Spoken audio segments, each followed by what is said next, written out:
we will see the what are the achievements by this act, and we will see the what are the important notes that is important for the exam, and we need to know about that some key point to remember for the exam purpose. Let's see the first regulating act 1773, first act made by the British government.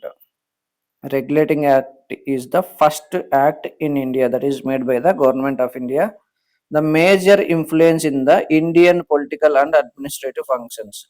This is the first act, so that's why Indian political system and administrative functions that are started from here onwards. So, Regulating Act 1773 was the first step taken by the British government, which means first act that is made by the British government. This is the first step to control and regulate the affairs of the East India Company in India. So, this is the first step British government is taken to control and regulate East India Company in India. Remember that still East India Company in India. It recognized for the first time political and administrative functions of the company. So it recognized political and administrative functions of the company. In India, it is company. So it is made by the British government. Remember, here the government, here in India, it's still company. It laid the foundation of the central administration in India. So this is the first act made by the British government. So that's why it laid the foundation for the central administration in India. And what are the achievements by this act?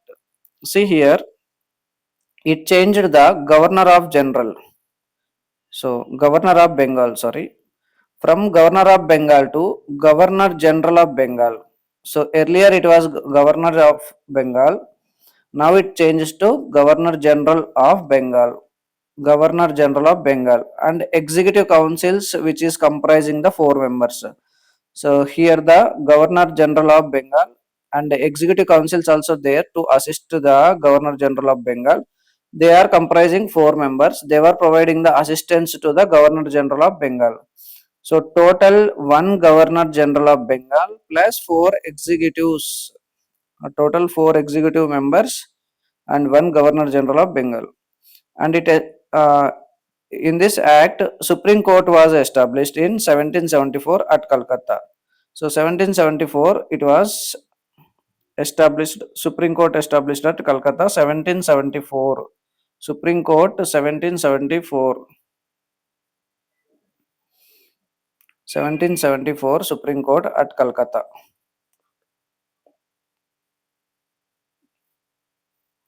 And Supreme Court, there were one Chief Justice and three other justices. So total four members, one Chief Justice, three other judges. See important notes for the exam here. See the first Governor General of Bengal. The first Governor of General of Bengal, Lord Warren Hastings. So here is the Lord Warren Hastings. See here, Lord Warren Hastings, first Governor General of Bengal. Sir Elijah Impey. Sir Elijah Impey, first Chief Justice of Supreme Court. Here the Sir Elijah Impey, first Chief Justice of Supreme Court in India. Supreme Court established 1774. And keynote here, remember, Governor General of Bengal to Governor, Governor of Bengal to Governor General of Bengal. Plus four executive council assist to the Governor General of Bengal. Keep in mind. And Supreme Court established 1774 at Calcutta, one Chief Justice, three other judges. This act is important regulating act, the first act made by the British government and the first step taken by the British government to control and administer the East India Company in India. And the second thing, remember that it laid the foundation for the central administration in India.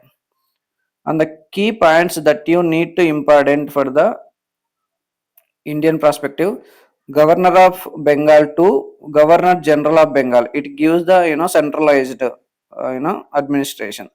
And for the Governor General of Bengal, there are four executive councils. They are assisting to the Governor General of Bengal. one Governor General of Bengal plus four executive councils. Remember that. Supreme Court is also established during this act period. So in this act, Supreme Court established at Calcutta 1774. So total one Chief Justice and three other judges. Keep in mind, one Governor General of Bengal plus four Executive Council, one Chief Justice plus three other judges were there. First Governor General of Bengal, Warren Hastings, Lord Warren Hastings, and the first Chief Justice of Supreme Court, Sir Elijah Impey. These two are important for exam. Achievements also important for the exam. So, Governor General of Bengal plus four executive councils, Supreme Court 1774, established at Calcutta, one Chief Justice plus three other judges. Warren Hastings, first Governor General of Bengal, and Sir Elijah Impey, first Chief Justice of Supreme Court. This is all about Regulating Act 1773. Let's see the next one.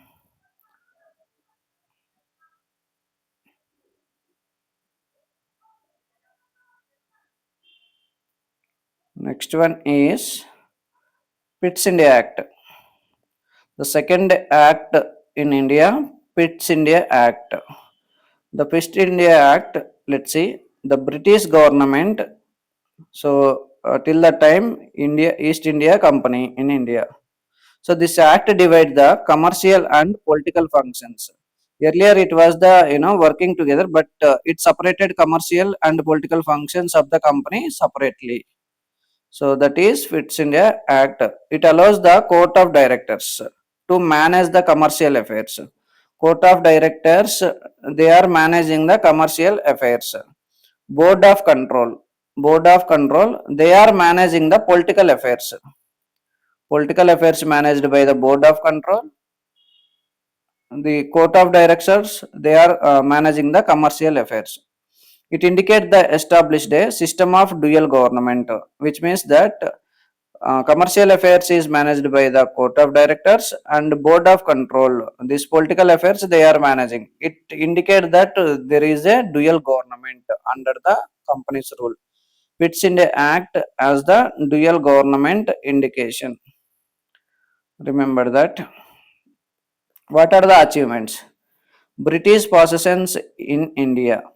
So this is the first achievement, British possession in India. British have gained the supreme control over the company's affairs and administration in India. So it gives that supreme control over the Indian company's affairs and administration. So important notes that are important for the exam. Under the Fits India Act, Court of Directors. Court of Directors, commercial affairs purpose, political, revenue, civil, military matters, and which comprises almost 24 Court of Directors. Total 24 Court of Directors for the commercial affairs only that they are handling. In the commercial affairs, the commercial affairs that are political, revenue, civil, military matters. And Board of Controls, they are managing the political affairs. In the political affairs, they created the comprising total 6 people. Only they deal the political matters. Key points here you need to remember. Court of Directors, Board of Control, they were dealt with the political, civil, revenue, military matters.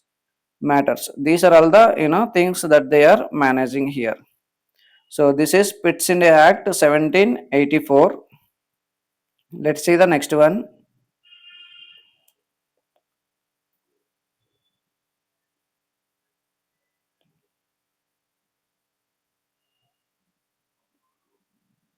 Next is Charter Act 1813. Charter Act 1813. Let's see the important of this. British government, East India Company. Still it is East India Company. Sovereign of the British Crown. It distinguished between the territorial and commercial revenue. They are distinguished between the territorial and commercial revenue. Let's see one by one. What are the achievements of Charter Act of 1813? So now trade is open to all. The British merchant can come and they can trade here at India. So abolished the trade monopoly of the company in India, except the monopoly for tea and trade with China. Remember this. This is important for the preliminary exam and one of the options that might be come for the exam. So abolished the trade monopoly of the company in India except monopoly for tea and trade with China. The the Christian missionary Christian missionaries too came to India to enlighten with the education, which made the company invest 1 lakh rupees. Company invested 1 lakh rupee per year on educational institutions in India. This is also remember that this is also important for the preliminary exam point. Authorized the local governments to impose the taxes on persons. They could also punish the persons for not paying taxes. Sovereign of the British Crown, it distinguished between the territorial and commercial revenue. So, distinguished between the territorial and commercial revenue, these two are separated, and the trade open to all the people, trade open, but the monopoly is abolished except the monopoly for tea and trade with China. Christian missionaries also came to India for the enlightening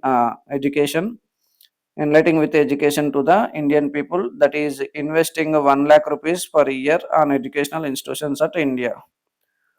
And the important notes for the exam, it abolished trade monopoly except tea and trade with China. This is first thing you need to remember, important one. Christian missionaries came for the enlightening with education, 1 lakh rupee per year invested for the educational institutions. And the third one, local governments had power to impose the taxes on persons. So local governments can impose the taxes on persons. So some key point you need to remember here, the sovereignty of the British Crown. The sovereignty we have seen that that is the distinguish between the territorial and commercial revenue, right? So this is the first key point you need to remember, that sovereignty of British Crown. And the second thing, Christian missionaries that is came. And the third thing, educational 1 lakh rupees per year they are invested on the educational.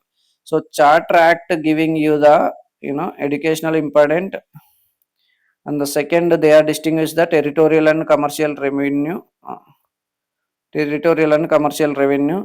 the third thing that you need to keep in mind, monopoly, abolished the trade monopoly except monopoly tea and trade with China. So these three are keep in mind the key points from this Charter Act 1813. Let's see the next one.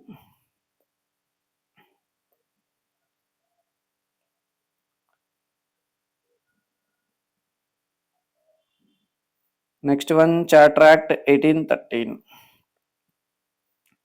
1813, British government, East India Company to the British government of India. So now it changed to British government of India.